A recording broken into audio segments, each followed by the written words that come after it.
Hello everyone and welcome to another episode of Riverside Theatre's Backstage Chat. Today we're going back in time to a stage production of a film done in the 50s, which really is based on the films from the 1920s. What we're talking about is Singing in the Rain, which just opened this week and will be here through March 21st. I have the great pleasure to speak with Michael Starr and Lee Bigelow and Joe Capstick. Thank you guys for coming. First week, crazy week, opening performances. I'm so grateful that you've taken the time to talk to us and have our audiences and our listeners get to know a little bit about you off the stage. We all love you on the stage already. So Joe has been here before. He was here in 42nd Street. Erica and Michael have not been here before. We're new. How do you find Florida in February? Is that okay? Yes. Compared to where we're coming from, I'm in New York City. And I'm in New Jersey. So this is the dream. Yeah. I feel like we're on vacation and then we just happen to be doing a show like with all our pals. There you go. It's great. Yeah. But it's so funny. You hear about Florida weather, and it's sunny one moment and rainy the next. But almost like clockwork, it's raining an hour and a half after you guys begin. How is that crazy? Is that just not crazy? Indoors too. I know. Yeah. Indoors. You can't escape it. It's wild. Now, Singing in the Rain is one of the all-time favorites, if not the all-time favorite musical for many people. And the stage production was done in 1983, and it was written by the same people who wrote the film, Betty Comden and Adolph Green, and it's filled with all the wonderful songs from the film and the incredible dancing that everyone does. It's just, you guys have a tremendous cast that really works it on that stage. So we're thrilled. Having been open, you've had a couple of performances. What are you feeling the audience's reaction to what you're doing on stage? I think one of the coolest parts about this show is because of people's familiarity with it, they kind of know a moment's coming before it happens. You can see them get excited about it. Right, like you can see, when we're doing... And lean forward. Exactly. We turn a couch a certain way and they go, are they gonna do the thing with the couch? And, we'll have a desk in Moses, and they're like, are they gonna get on top of the desk? All of those types of things. There's a lamp pole and Singing in the Rain. There's a door that comes out on stage during Make 'Em Laugh. So, there are all of these different moments that the audiences, they're a little bit in on it. That's the exciting. You can hear people get quiet. This is a show that people will want to see over and over again, because the first time, are they going to do it? You were saying, are they going to do it? Yeah. They do it. Oh, wow. Yeah. The next one, are they going to do it? They do it. Oh, wow. It's very exciting. I love the positivity of the show. The music and the dance is great. The colorful costumes are just beautiful. Aesthetics. And the special effects are quite impressive as well. Now, I know everyone who is listening and watching this knows what Singing in the Rain is about, the plot. However, if you might have not seen it currently or just recently, can someone give me a short synopsis of the plot to remind people of what it's about? I mean, Dawn, I played Dawn, Erica plays Lina. Dawn and Lina are silent movie stars of the late 1920s, sort of at the pinnacle of what that stardom was. And the film The Jazz Singer comes onto the scene, and the idea of talkies start coming up. And it's a flash in the pan, that Jazz Singer. Oh, yeah. No impact at all, absolutely. And so talkies become a big thing, and we have to sort of overcome a hurdle where Lina has a bit of a challenging voice to listen to on film, and Don's best friend through his whole life, Cosmo, along with the help of Kathy Selden, they come up with an idea where they're going to dub out her voice and make it into a musical and essentially save the production company, this Lockwood Lamont Films, for another day, and many antics ensued through that process. A lot of drama. Many antics. So you're saying Lina doesn't have a melodious voice? It's well, what would you say about Lina's voice? I think it's an acquired taste. Yeah. So, It's an acquired taste, just like onions and caviar Mixed together. mixed together. Yeah. It's the transition from silent films into talking pictures. This is pretty much, and with movie stars having to adjust and learn how to talk and sing and stuff on screen and not just dumb show as it were. Right. You know what I mean? It's funny how the script and the show and the film also sort of make fun of silent film actors being sort of overly dramatic hokey and and not really actors, as Kathy Selden sort of says. And we shout out to Sarah S.D., who's not here with us today, who plays Kathy Selden, who does a phenomenal job.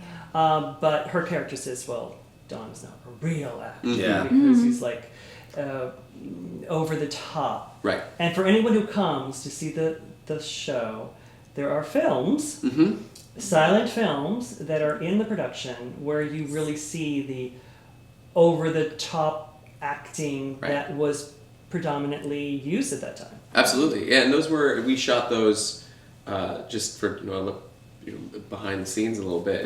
Eric and I met a week early before most of the rest of the cast got here, and we jumped right into rehearsing those scenes. And they're a challenge in their own right because they were successful films. We're imitating an art form that seems comical today. But of the time, it had such a great following, and people loved them, and people adored these stars, even though they were over the top, and that was the style. So us getting to dive into that and as the first thing. make those as good as we possibly could, while still adding to that hokiness of the show, of being like, oh yeah, remember these? Yeah.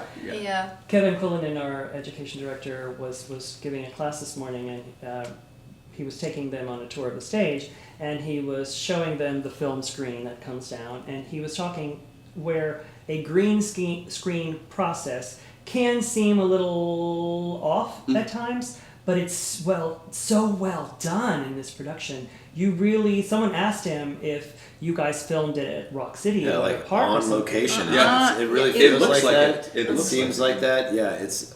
I wasn't even a part of that first week when they were filming it and seeing it for the first time. It was like that was in the rehearsal studio where we just were, and it was like just add a couple pieces, and the crew did like an amazing job to put that film up. But it looks really legit. It looks really good. Yeah. What's remarkable is that I saw. Essentially, we have like we have a couch and a chair, and the costumes we're wearing are real, and maybe the swords or the props that we're using are real. But everything else was an entirely virtual environment that they constructed on a computer. So you'll see in the film the background will move as if the actors are moving, but we're not moving.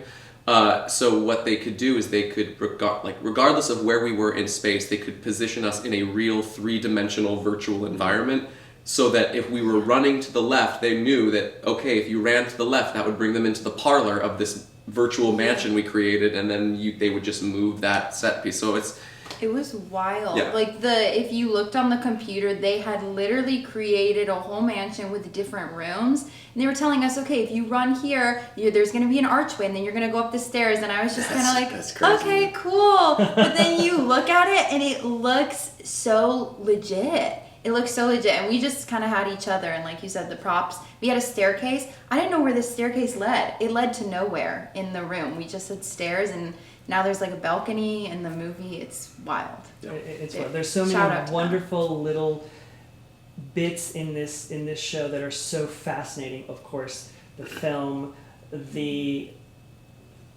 comic element here with Joe and his make 'em laugh, and so many other fun pieces that people can really latch on to. We won't talk about The Rain yet, but how that's done. But there's so many wonderful bits of this show that people can just love and embrace, and it really lifts people's spirits, I feel. And you three are just phenomenal on stage. As is everyone else in the cast. Yeah. The cast is absolutely wonderful. And there is joy emanating from the stage towards the audience, and it's very palpable. We can feel it. It's funny So hopefully you feel it back from us. A couple people said that opening night to me, and I deeply received that because when you see people having fun, you're just like, I'm having fun too, and especially when we get to do it as our jobs, and it's infectious to the audience, and to get that kind of feedback, like that makes my whole day. You know what I mean? The theater world, I mean, you've worked in so many different shows, and you create this little family to do a show, and you hope that they all click and you all become really strong together. And I can tell that this cast is very strong together, and it really comes together. We're like a herd of elk.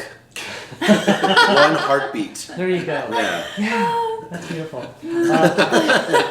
kind of. So Michael plays Don Lockwood, which was played by Gene Kelly in the film. And Joe plays Cosmo Brown, played by Donald O'Connor. And Erica plays Lina Lamont, who is played by Jean Hagen. We don't really talk much about her. She won an Oscar for this role. We should talk about her. Yeah, she's the only person to, I think that she was the only Oscar win, I think, for singing. They might have gotten something else, but... she was the only actor. Yeah, she was the only actor win. And she is the real voice, like the singing voice, because, she's supposed to be dubbed and Kathy's supposed to dub her. It wasn't Debbie Reynolds. It's Jean Hagen singing for Debbie herself, Reynolds, singing for her. That is... Wow, that's amazing. Which is iconic. Yeah, that's cool. She does it all. And if, every piece sort of has you need some sort of tension or a little villain. And in essence, Lina is the villain. She's the one who really wants to be the be-all and end-all. Yes. And I love the fact that this show has a song just for her to sing, so that she can, share her thoughts. Yeah. And it's so good. Yeah. Thank you. What I love about your performance so much is that, you are like structurally the antagonist, but you're just playing this person who feels like you were cut out of the deal. Like what? And you still are a movie star. You earned your spot there, and then things start changing, and you just play it with such like honesty and genuinity. Is that a word? And, we'll keep it. And it's like you're not trying to be the bad guy. You're just taking these things that are affecting you, and you're like, no.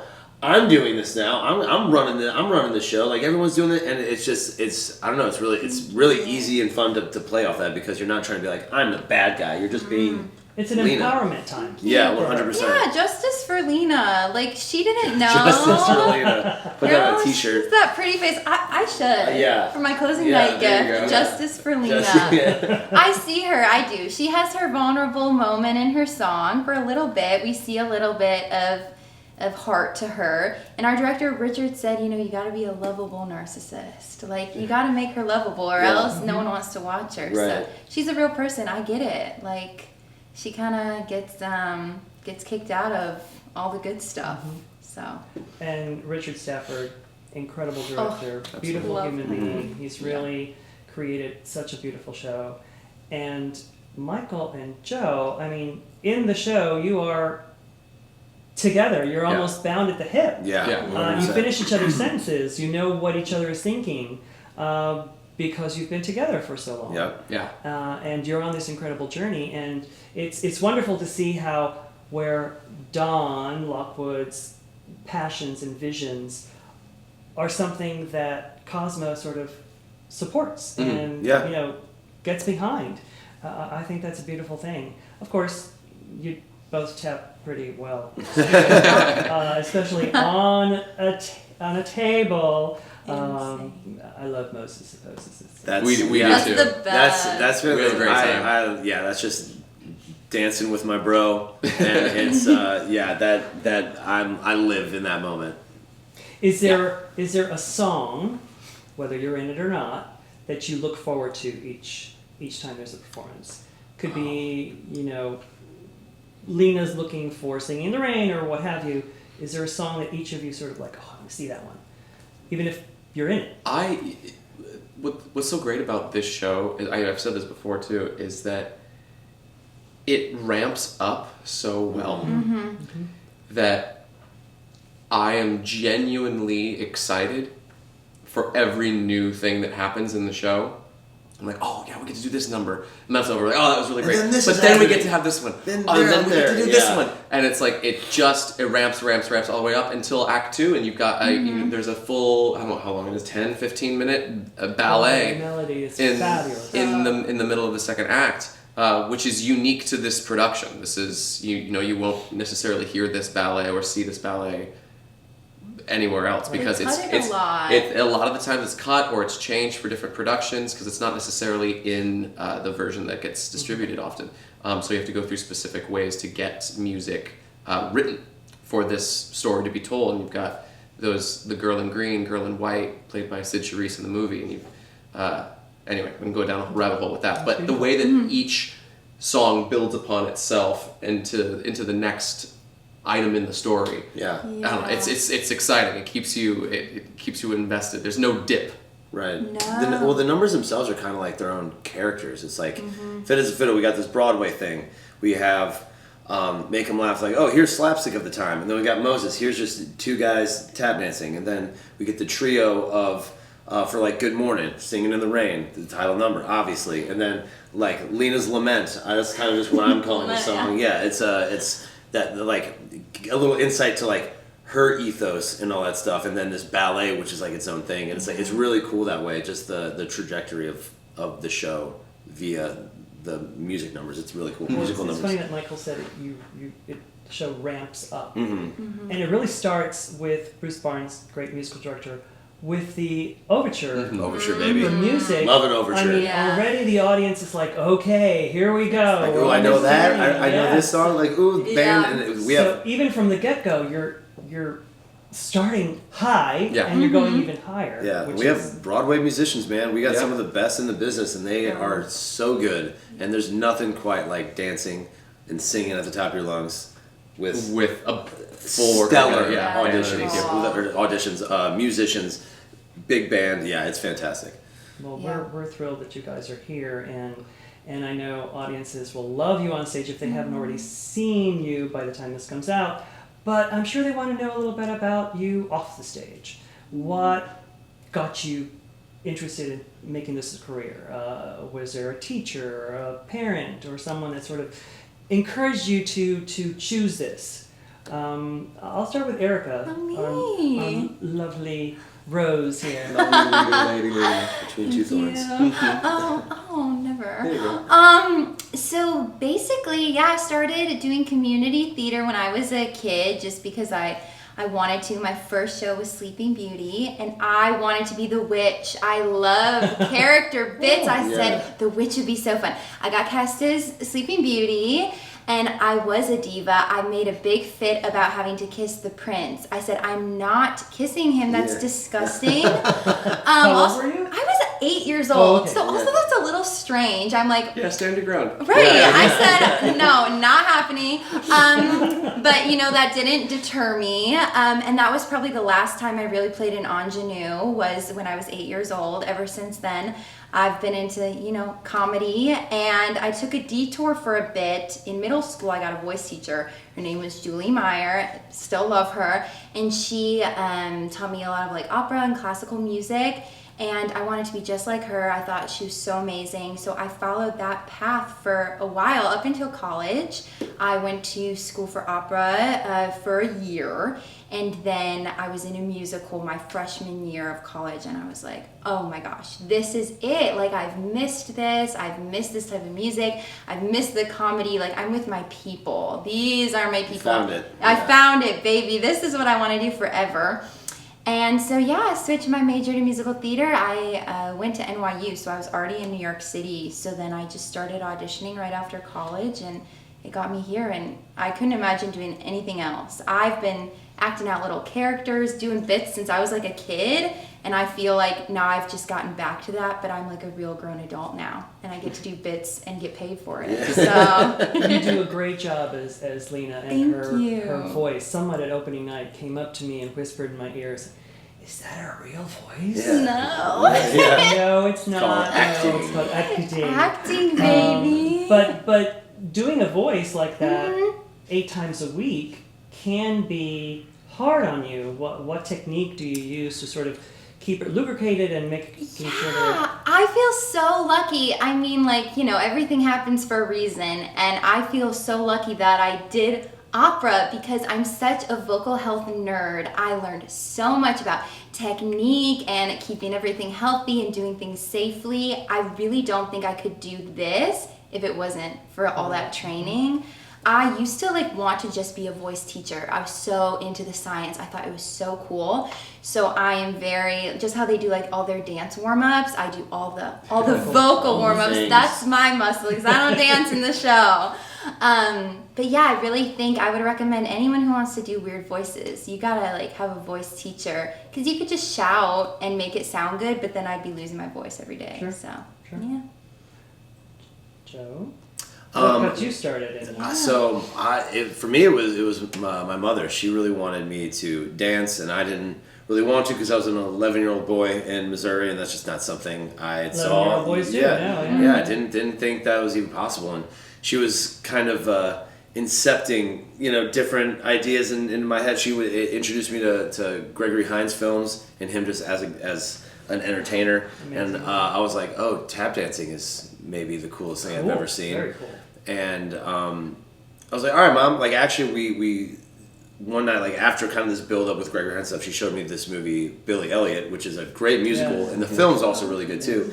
And I was like, seeing myself, I'm like, I could be Billy. I could be like that 11, 12-year-old boy, like dancing. And I said, all right, Mom, I'll put me in class. I'll give it a shot. And Was she a performer or no, was she a teacher? did some like adult classes, and my sister did dance briefly, but she just thought that I had the energy. I had the energy.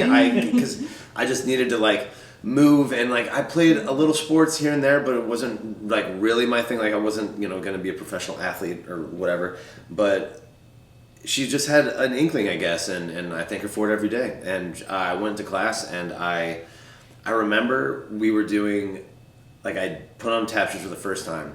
We were doing flaps across the floor, like brush, step, brush, like very, very basic, very beginner. I was a kid, and it was one of the things where I could just go, ka-tee, ka-tee, ka-tee, ka-tee. And I was like, is this right? And the teacher was like, yeah, that's how you do it. And it was just one of those things where it was cool. I want to be good at, what's the next thing I can try to be good at? Like what's the next step? And then I just kind of I kept dancing. I did like competitions, like for a while I was a little competition boy. Really? Yeah. Oh. And that world is crazy, wild, nuts. And yeah, then I was doing theater in high school, and like, oh, you're a guy who can dance, you're gonna be in musicals. And I was like, cool, but I was more into TV and film acting at the time. So when I went to college, I got my BFA in acting. But once again, they said, hey, we're not making a movie at college right now, so we're going to be in the musical. And because the straight plays were they're just smaller casts, so you don't get in them all the time. And I was a guy who could dance, and then I was exposed to more musical theater, like good musical theater. Because at first in high school, it was like, this is cheesy. This is a lot of dumb show. It's a lot of like, I don't really get it. But then like, oh no. Like, see these musicals. I saw like a Lion King when it toured through St. Louis. And was just seeing these shows at like different colleges and stuff. I was like, oh, this is really cool. I like this. And I just sort of, I like acting and I love tap dancing, so I guess I'll be tap dance musicals. And then you see films like Singin' in the Rain, and it's like that's my flavor. Like as much as I would love to be a contemporary musical theater guy, I just need suspenders and high-waisted pants and tap shoes. Yeah. That's like, I'm a golden age. I'm a revival golden age guy. Yeah, that's my vibe. But yeah, it just kind of, it's just different ingredients at the right time sort of culminate into like, oh, and like you said, like I don't want it. I can't really do anything else. Like I don't really want to. This is just what I need to do. You're so good at it. Yeah. Thank you. Trying to get better. Amazing. So. Yeah. But yeah, just kind of the culmination of a lot of ingredients led to, I do musical theater now. Surprise. Cool, yeah. I kind of surprised myself. Yeah. Cool. That's my story. Michael? Yeah, it's a similar one. Growing up, I started with tap when I was 6 years old. Was someone in your family? No, they would just get out of the house. You are so darn loud and obnoxious and needs to be the center of attention. Get him somewhere else. So I did like sports. I did swimming and soccer growing up, but was exposed to performing arts at around 6, and I just gravitated towards tap for some reason.